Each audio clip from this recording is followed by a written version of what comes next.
ठाकरे गटाचे संभाव्य उमेदवार अमोल कीर्तीकर यांना ईडीचा समन्स। कथित खिचडी घोटाळा प्रकरणी आज चौकशीला हजर राहण्याचे निर्देश। पंतप्रधान मोदींची औरंगजेबाशी तुलना करणं ठाकरे राऊतांना भोवण्याची शक्यता। भाजपची निवडणूक आयोगात तक्रार।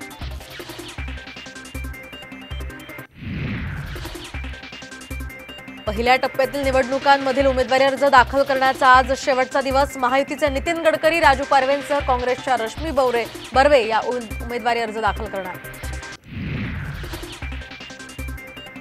महायुतीने नवनीत राणांना उमेदवारी दिल्यास बंड करावं लागेल। आमदार बच्चू कडूंचा थेट इशारा। तर राणांचा प्रचार करणार नसल्याचंही केलं स्पष्ट।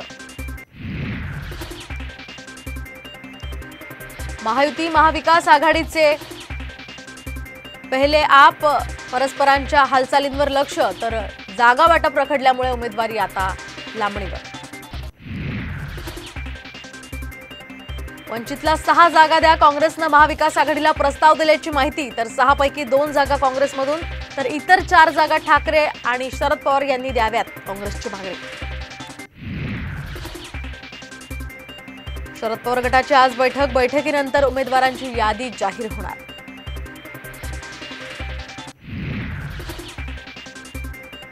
दिल्लीतून भुजबळांची उमेदवारी जवळपास निश्चित, सूत्रांची माहिती। तर आज अजित पवारांनी बोलावली महत्त्वाची बैठक।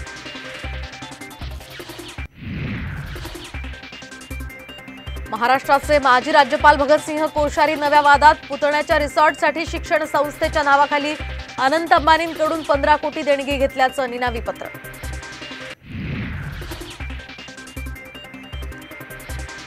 साधू संतांच्या पादुका दर्शन उत्सवाचा आजचा शेवटचा दिवस। एकाच वेळी 18 संतांच्या पादुकांच्या दर्शनाची संधी।